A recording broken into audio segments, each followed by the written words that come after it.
Bonjour à tous, bienvenue dans cette première vidéo du module qu'on pourrait appeler confiné à destination des élèves de première année de l'école professionnelle Aransen.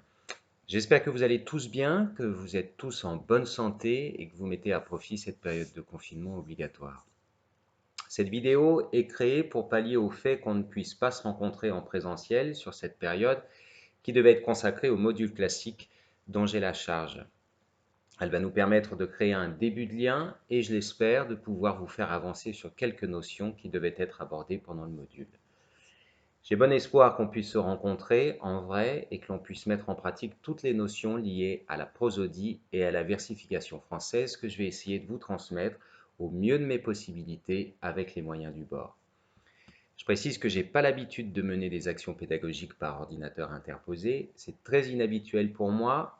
Aussi, je vais tenter d'être le plus clair et le plus précis possible. N'hésitez pas à m'écrire une fois que vous l'aurez visionné cette vidéo, ça me permettra d'étoffer la suivante.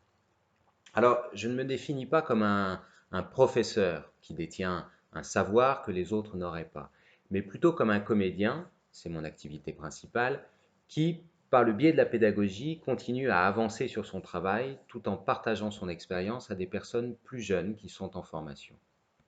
Pour moi, c'est très important d'avoir une relation la plus horizontale possible et non pas verticale, c'est-à-dire de professeur à élève, de celui qui sait à celui qui ne sait pas. Même si bien sûr je suis plus âgé que vous, j'ai plus d'expérience que vous, l'idée ça reste quand même de travailler ensemble sous ma direction afin que vous avanciez au mieux dans votre formation de jeune comédien. Je précise que je ne suis pas un spécialiste de Racine, ni des dramaturgies du XVIIe siècle particulièrement, même si je connais bien mon sujet et que j'ai déjà joué une pièce de Racine. Il se trouve que, comme beaucoup d'acteurs, je m'intéresse énormément à la langue, en tant que vecteur de sens, bien sûr, mais aussi et surtout de sensibilité, ou, et c'est une question de vocabulaire, d'émotion, de sentiment, de sincérité, de vrai, de ressenti, etc. Moi, je parlerai toujours de sensibilité. Notre travail, à nous, acteurs, c'est de, à partir d'un texte qui n'est que de l'encre sur du papier, c'est de donner vie à ce texte-là, de donner vie au rôle qu'on travaille, d'incarner, de rendre vivant, de rendre sensible l'histoire qu'on raconte. Au-delà de ça, c'est aussi la façon de dire la langue qui m'intéresse et qui m'importe. Car, et vous le verrez dans la pratique, c'est aussi à partir de la technique qu'on peut arriver au sensible. Je ne suis pas spécialiste, mais je connais mon sujet. Il ne s'agit pas pour nous de faire de l'histoire, on n'est pas historien, on n'est pas historiographe. On n'est pas linguiste non plus. Il ne s'agit pas d'analyser le texte sous sa forme linguistique. On va avoir besoin bien sûr de quelques connaissances dans ces domaines-là. L'histoire, la linguistique vont nous aider à comprendre certaines choses, mais tout mon travail, tout notre travail, c'est de travailler ce texte de notre point de vue, à savoir celui de l'acteur. Ça fait plusieurs années que je dirige le module qu'on appelle classique. Alors il est appelé comme ça parce que, comme son nom l'indique, on y travaille des textes classiques, notamment du XVIIe siècle, et plus précisément ceux de Racine. Alors pourquoi Racine? Déjà parce que Racine, c'est magnifique, c'est absolument sublime. Moi, j'ai toujours autant envie de pleurer quand je les écoute, quand je les lis, quand je les vois. Généralement, ça dépend des mises en scène. Quand je les travaille, évidemment.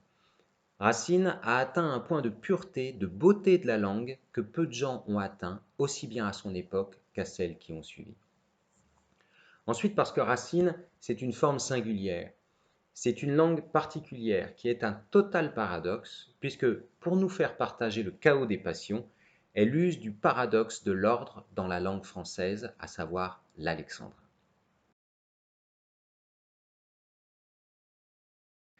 L'alexandrin, c'est un vers composé formé de deux hémistiches de 6 syllabes chacun, soit un total de 12 syllabes.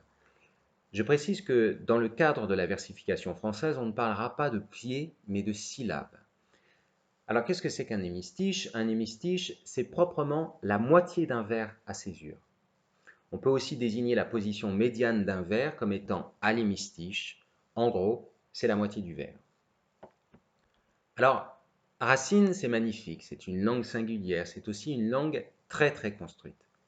Et comme tout ce qui est très bien construit, cette langue obéit à certaines règles, qui sont des règles parfois très strictes, mais qui ont toutes leurs contradictions. C'est ça qui est un peu compliqué, c'est qu'au début, on a du mal à s'y retrouver. Mais je vous rassure, avec du temps, de la patience, du travail, vous en viendrez à bout. Je dis chaque année que ce n'est pas à l'issue du module que vous maîtriserez toute cette matière. Il faut beaucoup de temps, au moins autant qu'il en faut pour que vous deveniez des acteurs accomplis. Et pour moi, il faut plusieurs années avant d'être un comédien autonome et responsable de sa démarche artistique. Ce qui ne nous aide pas, dans notre cas particulier, c'est que pour l'instant, la pratique va nous manquer. Et sans la pratique, c'est dur d'avancer. Comme je vous l'ai dit, par mail, on réfléchit avec Eric à trouver des créneaux pour qu'on puisse pratiquer ensemble.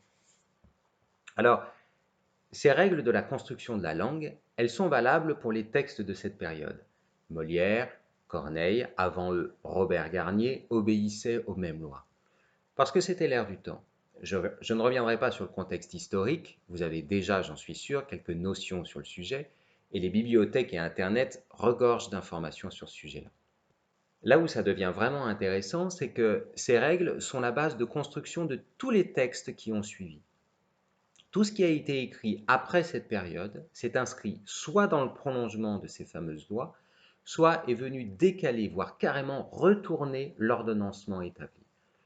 J'en prends pour exemple Victor Hugo, pour ne citer que lui, qui a pris énormément de liberté avec l'alexandrin. Vous avez dû le voir lors de votre stage avec Gilles, la façon dont Victor Hugo prend la liberté d'enjamber, d'arrêter le vers en son milieu, dans son sens, de s'amuser avec la langue et avec les codes classiques, la fameuse règle des 3 unités par exemple, unité de temps, de lieu, d'action, d'où la fameuse bataille d'Hernani.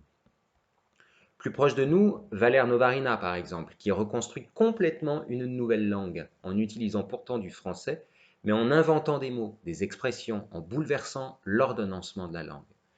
Les exemples ne manquent pas, notamment dans la poésie, qu'elle soit contemporaine ou moins récente. Relisez Rimbaud ou Baudelaire par exemple. Il est donc essentiel pour tout acteur de savoir comment dire cette langue, comment la phraser. Et c'est un travail qui est dur, mais pas insurmontable. Une fois que vous saurez comment dire ces textes, vous pourrez tout dire. Je reviendrai sur le point du phrasé dans une deuxième vidéo où j'aborderai la notion de prosodie, qui est une notion qui vous est peut-être étrangère, mais que je vais tenter d'expliciter. On y reviendra. Pour terminer cette première vidéo, qui est une petite vidéo d'introduction, je voudrais revenir sur les réponses que vous m'avez faites par rapport à ma demande. Je vous demandais quel était votre rapport aux notions de versification, de théâtre classique, d'alexandrin, etc., etc. Je voudrais commenter les quelques réponses que vous m'avez faites. Déjà, vous êtes nombreux à être effrayés, à appréhender, à avoir peur, à vous en faire une grosse montagne, à redouter, à avoir la hantise de ces grands textes. C'est normal, parce que déjà, vous en êtes au début de votre formation. Même si ça fait plusieurs années pour certains que vous faites du théâtre, vous n'en avez fait que dans un cadre de loisir pour une majorité d'entre vous. C'est donc tout à fait normal que vous n'ayez pas approfondi le plus dur. Et dans un cadre scolaire, qui plus est, au lycée ou à la fac, on étudie la langue d'un point de vue universitaire. Maintenant, ici, on va se concentrer sur le point de vue de l'acteur et de la pratique théâtrale. Ensuite, parce que, comme beaucoup l'ont dit, vous n'avez que très peu de pratique de cette langue-là. Vous êtes beaucoup à m'avoir écrit, j'en ai pas fait beaucoup, j'en ai jamais lu, j'ai peu d'expérience, c'est totalement inconnu, j'en ai jamais appris, j'ai peu pratiqué, etc. Donc, c'est tout à fait normal. On ne maîtrise et on ne connaît bien que quelque chose qu'on a côtoyé et travaillé longtemps. Il n'y a pas de secret. Pareil pour ceux qui ont du mal, qui trouvent cela ennuyeux, dur de se passionner, mystérieux, etc. L'intérêt va en travaillant, pour peu qu'on soit de bonne volonté. Je note quand même que certains d'entre vous sont fascinés, intrigués, attirés, excités par cette langue. Certains trouvent ça fou. C'est très très bien. D'aucuns pensent que c'est essentiel et fondamental, que le rythme est très important. Certains sont touchés par la beauté de l'écriture. C'est parfait. Évidemment que c'est essentiel et fondamental. Une règle importante, c'est qu'il faut aimer ce que l'on travaille. Si on n'aime pas, si on n'est pas amoureux, et je ne parle pas que du travail en lui-même, mais de la matière que l'on travaille, on passe à côté de quelque chose, on passe à côté de l'essentiel. Et que parfois, et c'est normal, on n'aime pas trop au début.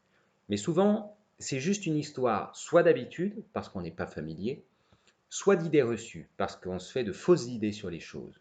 Le plus important, c'est de travailler. Avec du travail, on arrive à tout.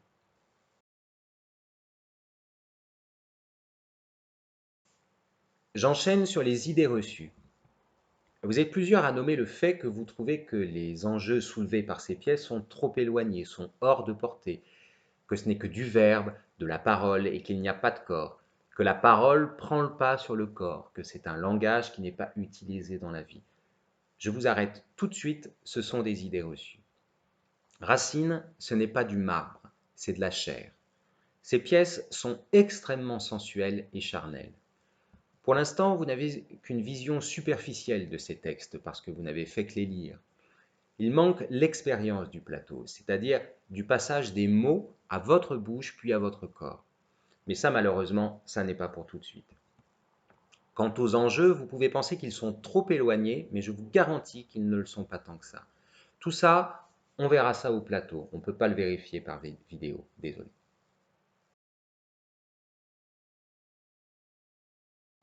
Enfin, vous êtes très nombreux à me parler de défis à relever et de vouloir sortir de votre zone de confort, d'être poussé dans vos retranchements, vous surpasser. C'est très très bien. Effectivement, ça risque d'être le cas, car ce genre de pièces, par les passions qu'elles mettent en scène, et le travail physique et corporel, notamment au travers de la respiration qu'elles exigent de l'acteur, sont de vrais défis. Je ferai une petite note rapide sur ceux qui m'ont parlé de jouer naturel, naturaliste, de ressentir vrai, de ressembler à la réalité. C'est un débat qu'on pourra avoir ensemble de visu, mais juste dire quelques mots. Le théâtre, c'est une illusion. L'art est une illusion. Alors il y a plusieurs écoles. Je vais schématiser, en gros. Il y a ceux qui considèrent que nous sommes, nous les acteurs, des menteurs et des imposteurs, car tout est faux. Et il y a ceux, dont je suis, qui considèrent que l'acteur dit toujours la vérité. La nuance est que l'histoire que l'on raconte est illusoire, elle est fictive. Je ne dis pas qu'elle est fausse, je dis que c'est une fiction, elle est inventée, elle est le produit de l'imaginaire. Le spectateur est prêt, a priori, à croire tout ce que l'on veut raconter, quel que soit le genre, les codes, l'univers.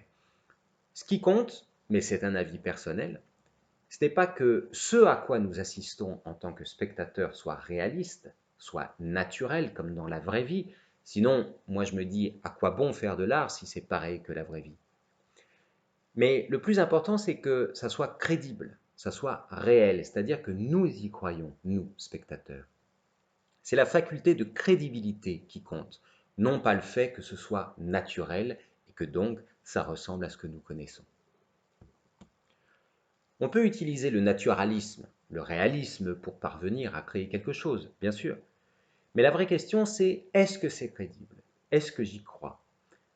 Vous aurez beau être les plus naturels quand vous jouez, à tel point qu'on se demande si vous jouez vraiment, si je n'y crois pas, qu'est-ce que ça fait? Cette notion de crédibilité est, à mon sens, essentielle plutôt que les notions de naturel et de réalisme. Regardez un film de Tim Burton ou de David Lynch, par exemple.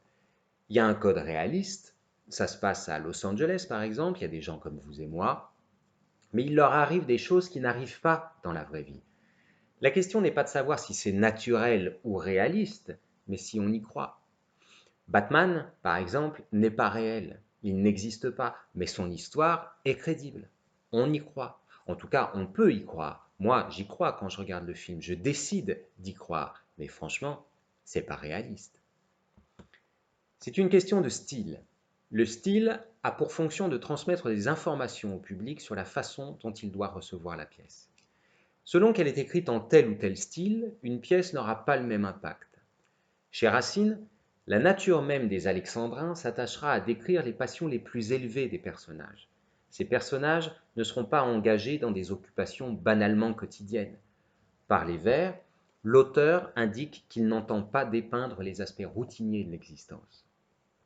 Je place cette notion de crédibilité et les nuances qu'il y a par rapport à celle de naturel et de réaliste en haut des choses sur lesquelles vous devez travailler.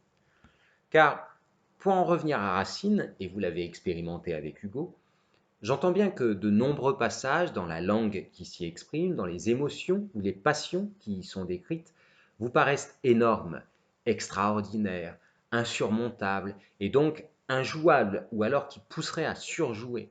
J'entends bien tout ça. Mais ce qui vous permettra de les interpréter correctement, c'est d'y croire à fond, de donner de la crédibilité à ces histoires-là. Car si l'acteur ne croit pas à ce qu'il joue, à ce qu'il raconte, tout extraordinaire que cela soit, tout farfelu ou absurde ou surréaliste ou antinaturel, peu importe, aucun spectateur n'y croira.